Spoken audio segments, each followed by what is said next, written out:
안녕하세요. 오늘은 보내주신 자료 뜻이 이혜정 씨의 글을 보면서 그림 형제 민담 숨겨진 의미를 좀 파헤쳐 보려고 합니다. 네, 반갑습니다. 이게 어릴 때 듣던 그런 이야기랑은 좀 다른 되게 복잡하고 가끔은 좀 충격적인 역사 같은 게 숨어 있다면서요. 아, 네, 맞습니다. 그냥 교훈적인 이야기가 아니에요. 그 안을 들여다보면 고대 풍습이라든지 인간의 욕망, 사회 변화 이런 것까지 다 보이죠. 거울 같다는 말씀이시네요. 그렇죠. 이게 그냥 상상으로만 맞는 게 아니라 현실하고 소망이 막 얽혀서 만들어진 결과물이라는 걸 오늘 좀 같이 보려고 합니다. 네네. 특히 결혼 풍습의 기원이라든지 아니면 상징적인 동물들, 마법의 물 같은 거 있잖아요.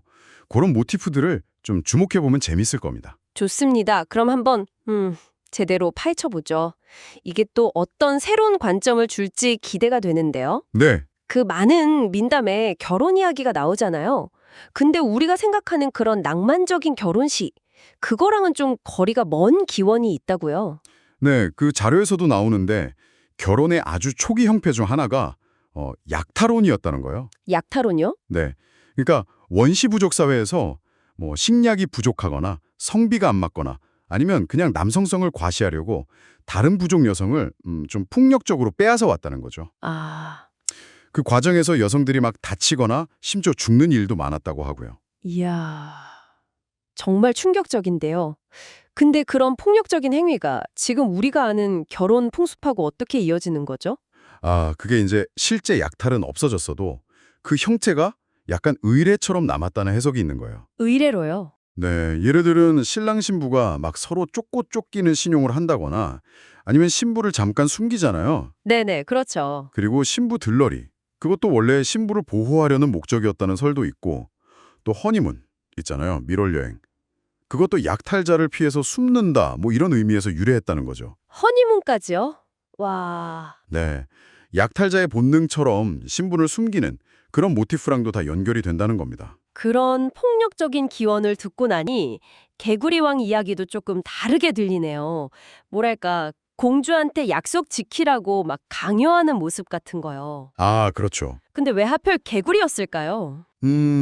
개구리가 겉모습은 좀 뭐랄까 흉할 수 있잖아요. 네, 그렇죠. 하지만 공주의 그 황금공을 찾아줄 능력이 있고 또 당당하게 결혼을 요구할 자신감도 있는, 그러니까 내면의 진짜 가치를 숨긴 존재로 그려지는 거죠. 아하, 동시에 개구리가 다산, 풍요, 이런 건강한 생명력을 상징하는 동물이기도 하고요. 아이들 입장에서는 이런 이야기를 들으면서 아, 겉모습이 다가 아니구나. 평범해 보이는 존재도 특별해질 수 있구나. 이런 희망을 배울 수 있겠네요. 그렇죠. 근데 또 재미있는 건 민담이 모든 개구리가 왕자가 되지는 않는다는 현실도 슬쩍 보여주는 것 같아요. 아, 맞아요. 딱 그렇진 않죠. 네, 그 가능성은 열어두는데 이제 마지막 의미 부여는 듣는 사람, 그러니까 당신의 해석과 상상, 이걸 소담이라고 하죠. 그 영역으로 남겨두는 거죠. 그렇군요. 오누 이야기도 참 인상 깊었어요.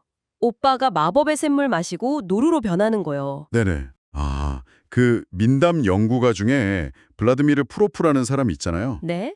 그 사람은 이걸 고대 신앙에 나오는 생명의 물, 죽음의 물 개념하고 연결했어요.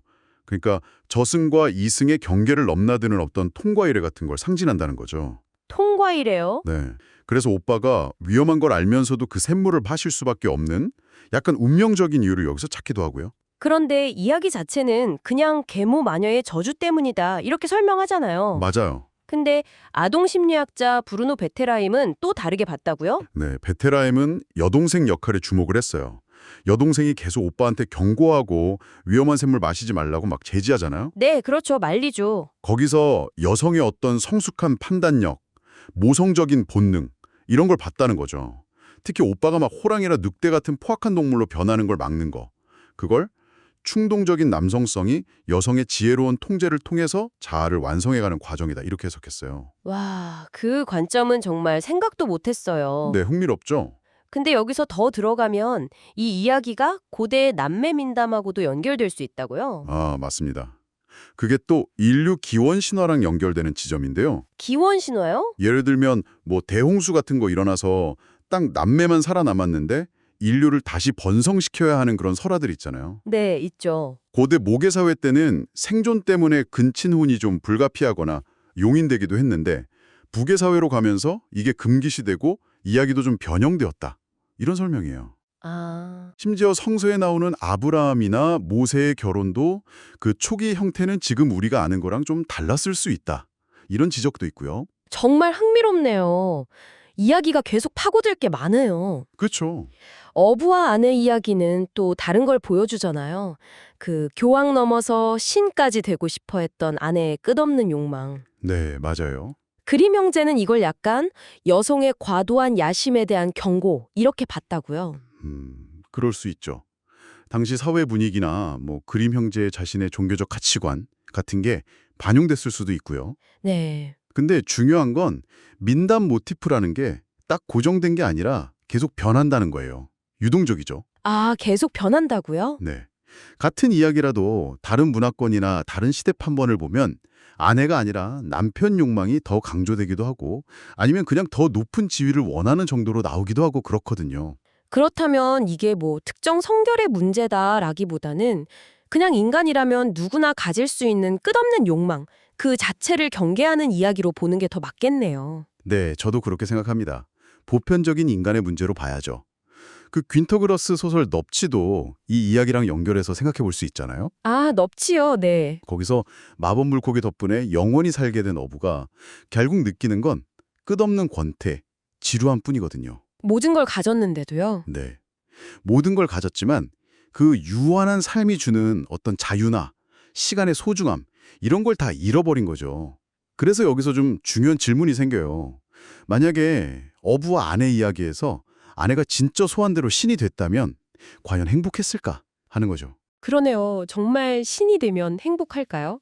자, 오늘 이렇게 그림 형제, 민담, 우리가 익숙하게 알던 그 이야기 속에 숨겨진 정말 놀라운 차원들을 같이 살펴봤습니다. 네. 이게 단순한 옛날 이야기가 아니라 뭐 고대 사회의 풍습, 인간 심리의 복잡함, 또 시대를 초월하는 욕망의 본질까지 담고 있었네요. 맞습니다.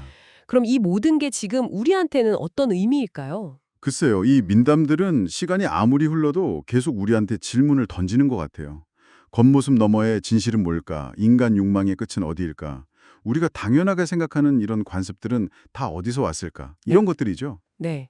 아마 오늘 나눈 이야기들이 당신이 삶에서 마주하는 어떤 이상과 현실, 소망과 한계, 그 사이에서 어떤 의미로 다가오는지 한 번쯤 곱씹어보는 그런 계기가 되었으면 좋겠습니다. 네.